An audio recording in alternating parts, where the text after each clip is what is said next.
하나님께서 어떤 하나님이신지를 알 수 있는 여러 가지를 하나님이 허락하셨는데, 그 중에서 하나님이 만드신 이 만물을 보면 하나님이 어떤 하나님이신지를 알 수 있대요. 그 만물에 숨겨놓은 하나님의 그 영화로움을 죄인들이 잘못 알아서 자연을 섬기는 예도 많이 있습니다. 얼마나 그런 많이 있는지 모릅니다. 그 물을 섬기고 산을 섬기고 또 뭐 짐승을 섬기기도 하고 또 없는 것을 만들어내서 막 섬기기도 하고 그런 일들이 있습니다. 인도에서는 쥐도 섬긴대.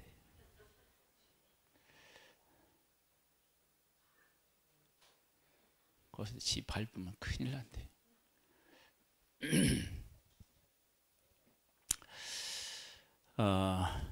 그 자연을 보면은요, 하나님이 어떤 방법으로 일하시는지 알 수가 있습니다. 자연은요, 시간을 거스르지 않아요. 때를 기다려야 되고 각오해야 돼요. 그런 모습을 보면서 우리도 하나님 앞에서 하나하나 이루어 가야 된다라고 하는 것을 깨닫고 그렇게 살아야 되는데, 많은 경우는 하나님 앞에 기도해서 한꺼번에 막 이렇게 일을 이루려고 하는 그런 마음이 있습니다. 오늘 하나님께서 다윗이라고 하는 한 사람을 부르셔서 이스라엘의 왕을 삼고 또 그를 통해서 이루시고자 하는 하나님의 일들이 어떤 단계를 거쳐서 하나님께서 그렇게 이루어 가셨는지를 오늘 함께 살펴보겠습니다. 먼저 이제 본문에 있는 건 먼저 살피고 다음에 다윗의 전반적인 그 삶에 대한 이야기를 나누겠습니다. 4장을 보면은요, 사무엘하 4장에 보면 사울의 아들 이스보셋은 아브넬이 헤브론에서 죽었다 함을 듣고 손에 맥이 풀렸고 온 이스라엘이 놀라니라. 보세요.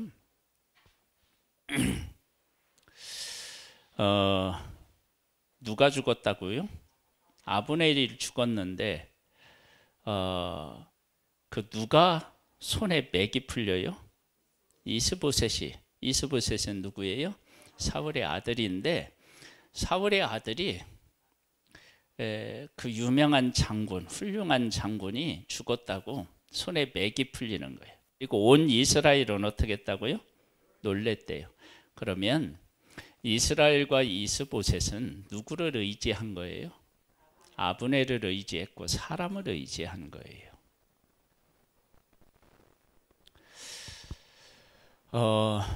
우리는 사람과 함께 살아가고요, 사람으로 영향을 받아요. 그런데 사람을 이렇게 뛰어넘어야 돼요. 지난주에 우리 그 두란노 세계 선교회의 그 원장님이셨던 그 설아영 원장님이 소천을 하셨어요. 장례를 치루었거든요. 두란노의 기둥 같은 분이셨죠. 그분이 1년 한 6개월이나 2년인가요? 그렇게 이제 중환자실에 계셨다가 이제 하나님의 부름을 받으셨는데 그 원장님을 절대적으로 의지하면 원장님이 돌아가시면 어떻게 될까요? 실망하고 좌절을 하겠죠. 그런데 원장님을 통해서 영향을 받고 또 믿음이 성장한 사람은 원장님을 보내주어서 좋은 영향을 받게 하신 하나님께 감사하고 그 영향 아래서 힘을 내서 일어나서 그 원장님이 가르치시면서 우리들에게 요구했던 것들을 이렇게 마음에 담아두고 믿음의 승리자로 어떻게 해요? 살아가겠죠. 그런데 지금 이스라엘과 그리고 사울의 자녀들은 사람을 의지한 거예요. 그러면 사울이 이스라엘을 다스릴 때 어떤 방식으로 다스렸는지를 엿볼 수 있냐면 사람을 의지하게끔 만들어 놓은 거예요. 왜 그러느냐? 사울이 왕으로 살아가면서, 왕으로 있으면서 사울이 자기를 드러냈어요. 자꾸 자기에게 백성들의 마음이 빼앗기는 것을 볼 수가 없어가지고 사람들을 자꾸 자기 편으로 끌어들인 거예요. 자꾸 자기 편으로 끌어들이니까 사람들이 누구의 눈치를 자꾸 보게 되느냐? 사울의 눈치를 보면서 이스라엘이 사람을 의지하게 되는 그런 여건을 만들어 놓은 거예요. 여러분, 좋은 영향, 사람으로부터 좋은 영향을 받는 것은 아름다운 일이지만 그 사람을 의지하게 하는 것은 이건 문제가 있습니다. 누구 아니면 안 된다라고 생각하는 것은 있을 수가 없습니다. 여러분, 그 사람이 있어도 그 사람이 없어도 우리는 얼마든지 살아갈 수 있습니다. 근데 지금 사울이 뭘 잘못했느냐? 자기 눈치를 자꾸 볼 수 있게 보게끔 백성들을 만들어 놓은 거예요. 그래서 사울이 죽고 그 다음에 사울의 아들들 중에서도 죽고 군대의 장관이 죽고 그러니까 이스라엘 백성들이 다 두려워 떠는 거예요. 하나님을 의지하지 않은 거죠. 그러면서 그 이스보셋이 누구에게 죽느냐? 그러면 하나님의 백성들의 손에 의해서 죽어요. 근데 왜 그들이 이스보셋을 죽였느냐? 그러면 사울은 사람을 원수로 만들었어요. 사람을. 그러니까 다윗은 사울이 원수여야 맞는데 하나님이 기름 부은 왕이라고 해서 그를 품었는데 사울은 다윗을 뭘로 자꾸 사람들에게 인식시켰느냐면 사울의 원수 다윗, 사울의 원수 다윗 이렇게 사람들에게 자꾸 인식을 시킨 거예요. 왜냐하면 그를 잡아 죽이려고 계속해서 다녔으니까. 그래서 사람들이 누구를 자꾸 이렇게 이제 그 생각하면 원수를 생각하냐면 사울 생각하면 다윗은 원수이다. 그렇게 생각한 거예요. 그런 모습을 보고 본 백성들이 이제 다윗이 점점 힘을 갖게 되니까 이제 누구 편에 서야 돼요? 다윗 편에 서야 되니까 사울에 속한 이스보셋을 죽이고 내가 정말 잘했지요.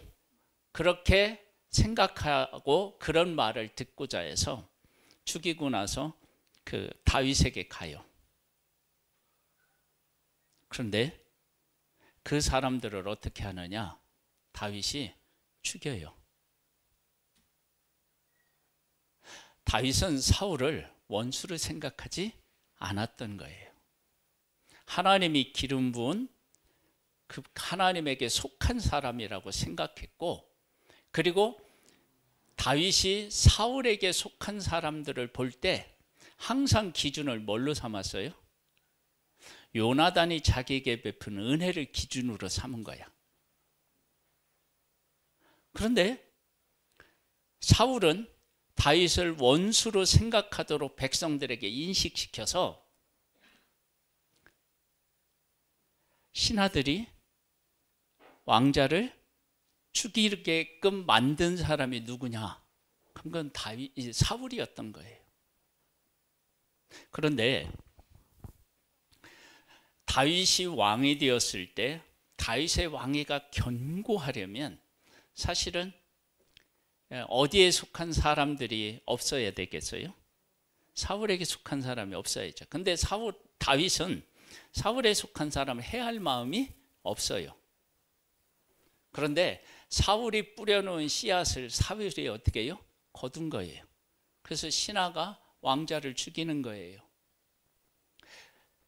다윗은 그런 마음이 없었는데 사울이 뿌려놓은 씨를 사울이 거둔 거예요. 그래서 왕자를 죽이니까 어떻게 됐느냐? 다윗의 왕위가 더 견고해져 가는 일이 생긴 거예요. 이건 다윗이 만든 건 아니에요. 사울이 뿌려놓은 씨를 사울이 거둔 거나 마찬가지예요. 이런 일이 있었고요.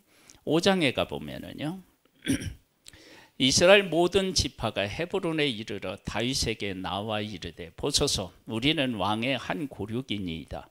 전에 곧 사울이 우리의 왕이 되었을 때에도 이스라엘을 거느려 출입하게 하신 분은 왕이시었고 여호와께서도 왕에게 말씀하시기를 네가 내 백성 이스라엘의 목자가 되며 네가 이스라엘의 주권자가 되리라 하셨나이다 하니라. 이에 이스라엘 모든 장로가 헤브론에 이르러 왕에게 나오매 다윗 왕이 헤브론에서 여호와 앞에 그들과 언약을 맺음에 그들이 다윗에게 기름을 부어 이스라엘의 왕으로 삼으니라. 다윗의 나이가 30세라. 왕위에 올라 30세의 왕위에 올라 40년 동안 다스렸으되 헤브론에서 7년 6개월 동안 어떻게 했어요? 유다를 다스렸고요. 예루살렘에서 33년 동안 온 이스라엘과 유다를 다스렸더라. 보세요. 하나님께서 다윗에게 기름을 부었는데 다윗이 기름 부음을 받은 동시에 이스라엘 왕이 된 게 아니에요. 처음에는 사울에게 쫓겨다녀요. 그래서 사울이 죽은 후에는 어떻게 되었느냐? 유다의 왕이 되어요. 유다의 왕이 되고 난 후에 그 다음에 어떻게 되느냐? 이스라엘 왕이 되었다고요. 한 단계 한 단계를 밟아서 진정한 왕으로서 서게 되는 거예요. 근데 이런 단계를 거치는 과정에서 다윗은 정말 어려움이 많았어요. 사울을 용서해 주었음에도 불구하고 사울이 계속 다윗을 죽이려고 했어요. 피해 다녔어요. 도망 다녔어요. 그런 일들을 여러 번 겪고 또 그 사람에게만 사울에게만 어려움을 겪은 것이 아니라 나발에게서도 어떻게 해요? 모욕을 당하고 이런 일들을 다 겪은 후에 왕이 되는데 그 겪는 과정에서 다윗은 원칙을 가지고 살았어요. 하나님 중심으로. 그 모습을 백성들이 보고 사울이 왕이었을 때 사울이 이스라엘을 통치한 것 같지만 실질적으로는 누가 다스렸다고 지금 고백하고 있어요? 다윗이 다스렸다고 고백하고 있어요. 그걸 아는 거예요. 그러니까 왕으로 기름 부었는데 왕이 아니었지만 하나님이 기름 부은 왕처럼 살아가니까 백성들이 다윗을 인정하게 된 거예요. 근데 그때 다윗은 어떤 상황이었느냐면 사울에게 쫓기는 상황이었어요. 사울에게 쫓겨서 도망가고 있는 모습을 보고도 백성들이 다윗은 하나님이 기름 부은 왕이라고 인정하는 그런 시기였다는 거예요. 이게 얼마나 위대한 삶을 살았는지를 알 수 있습니다. 여러분, 우리가 하나님의 하나님을 되심을 나타내 보이고 내가 하나님의 사람으로서 영광을 얻는 그 상황이 최악의 상황이지만 그 상황을 통해서도 하나님은 얼마든지 위대한 일을 하실 수 있는 거예요. 마치 무엇과 같으냐 그러면 하나님이 생명을 준 씨앗은요 썩어서 없어지는 것 같은데 새로워진다고요. 그거와 같은 거예요. 그래서 내가 하나님 안에 거하고 하나님이 나와 함께 있다라고 하는 것이 확실하면 어떻게 해야 되느냐? 땅에 떨어져서 썩는 그런 아픔, 없어지는 것 같은 그러한 때에 하나님의 원리를 품고 살아가면 그 시간에 하나님은 위대하게 내 삶을 받으시고 일하고 계시는 거예요. 그런 것들을 믿음으로 고백하고 그 가운데 살아가면 반드시 하나님의 살아계심을 경험하게 됩니다. 그런 역사를 만들어내는 우리 모두가 되기를 주님의 이름으로 축복합니다.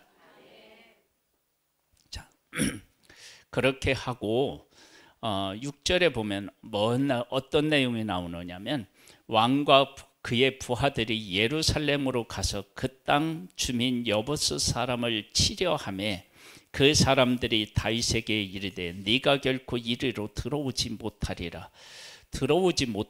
그리고 뭐라고 하냐면 맹인과 다리 저는 자라도 너를 물리치리라 하니, 그러니까 지금 여부스의 사람들이 자기들은 엄청나게 강하고 다윗은 별 볼 일 없는 사람이라고 여겼어요.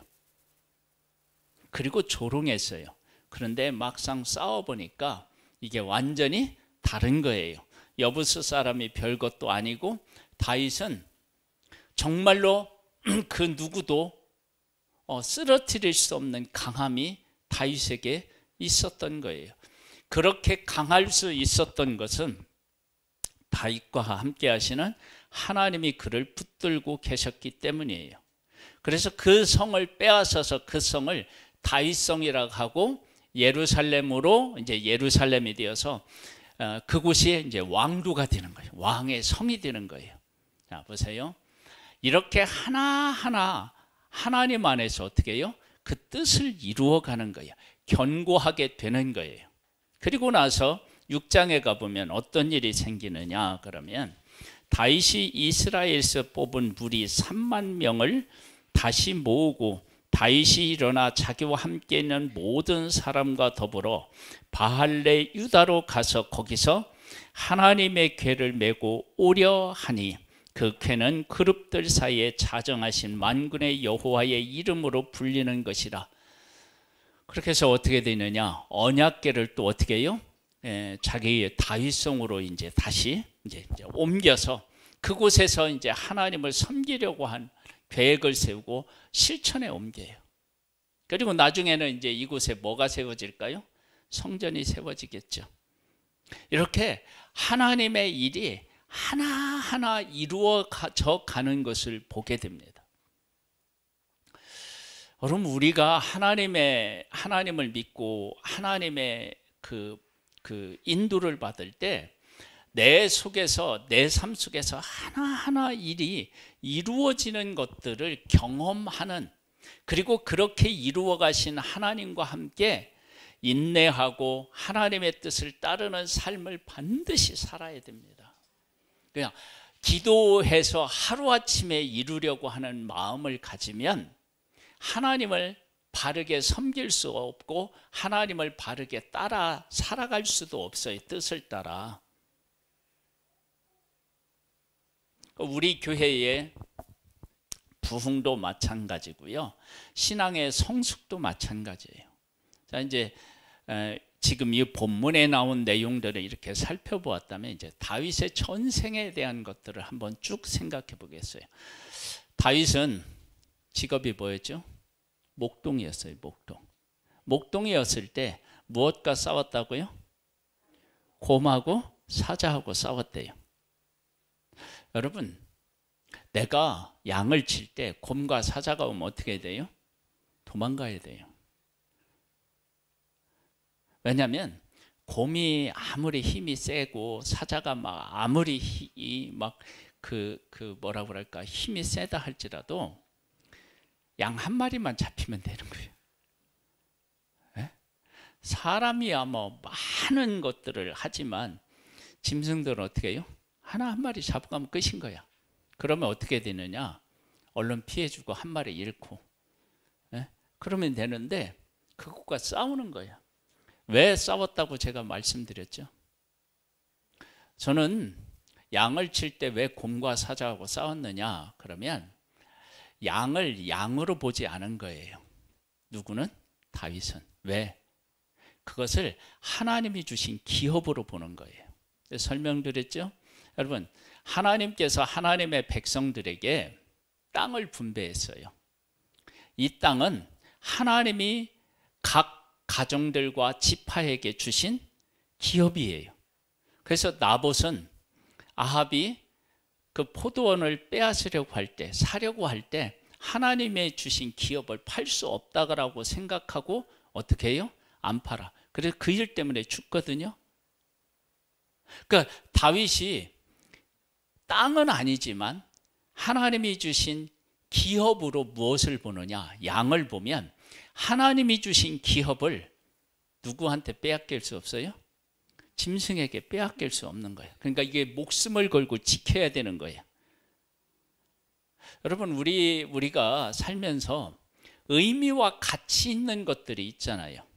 그렇죠? 영화 같은 데를 이렇게 보면은 아버지가 준 거라든지 엄마가 준 거라든지 그 값어치는 별로 안 나가요.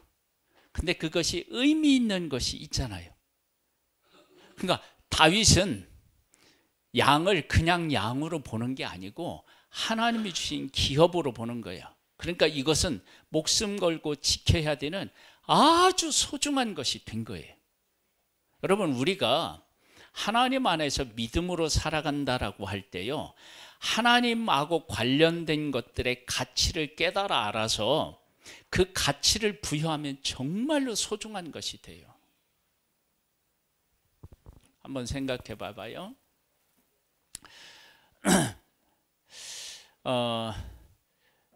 우리가 여기가 이제 예배당이야. 예배당인데 이거 이제 3층 건물, 새들어 사는 건물, 오래된 건물. 이렇게 생각하면요, 에이, 그냥 쓰다가 뭐 나가면 되지. 그렇게 하면 그만이에요.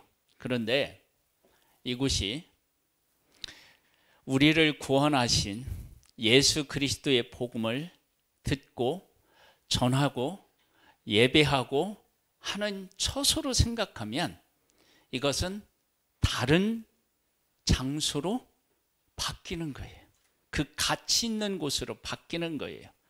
그런 고백을 하고 이곳에 와서 예배드리고 또 우리 성도님들은 한 사람 한 사람이 예수 그리스도의 십자가로 구원해낸 하나님의 자녀라고 하는 생각을 가지고 대하면 완전히 달라지는 거예요. 여러분, 그런 생각을 가지고 하나님을 섬기고 교회를 섬기면 그 삶은 복 있는 삶이 되는 거예요. 그런 것을 가지고 있었던 거예요, 다윗이.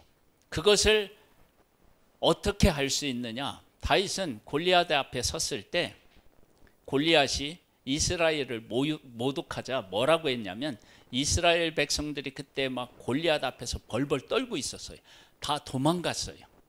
그런데 그런 이스라엘의 군대를 뭐라고 하느냐면, 아이 진짜, 아니 어떻게 하나님을 섬긴다고 하면서 저 골리앗 앞에서 저렇게 벌벌 떨고 있느냐 비난하고 조롱한 게 아니라 골리앗을 향하여 뭐라고 얘기하냐면, 네가 뭔데, 할라받지 못한 네가 뭔데 살아계신 하나님의 군대를 모욕하느냐, 내가 가만히 있을 수 없다.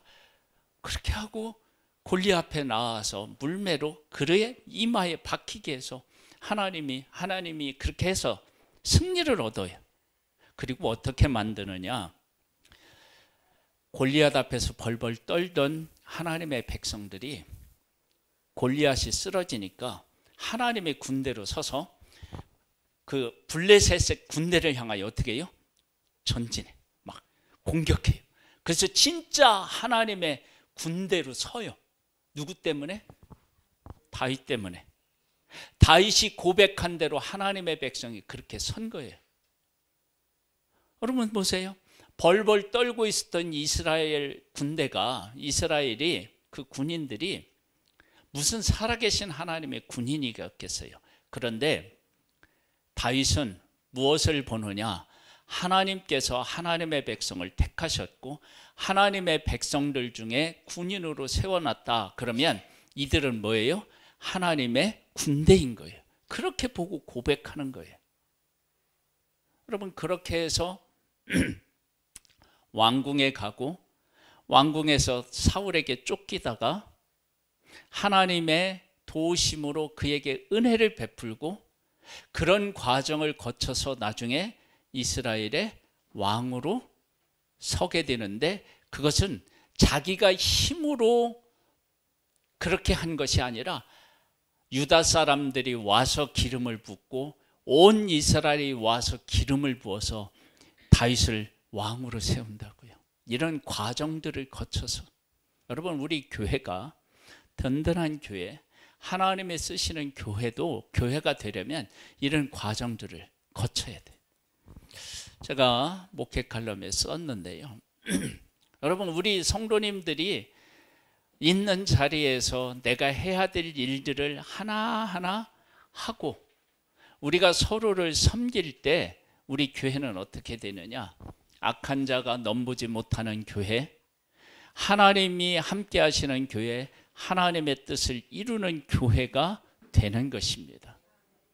그래서 왜 안 되느냐라고 하지 마시고, 우리 교회가 어려움이 있을 때 그 어려움을 내가 짊어져야지, 그런 생각을 가지고 교회를 세우고 복음 위에 바르게 서는 나, 복음을 이해하고 복음 안에 바르게 서는 내가 되기 위해서 애를 쓴다고 한다면 우리 교회는 아름다운 교회, 세상을 정복하고 다스리는 그런 일을 행하는 그런 교회로 서게 될 줄 믿습니다.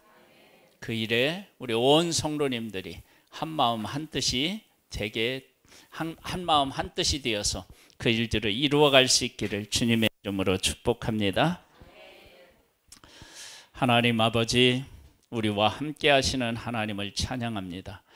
하나님께서 이루어 가시는 일은 마치 씨앗을 뿌리고 가꾸고 그리고 수확하는 것과 같이 단계가 있습니다. 과정이 있습니다.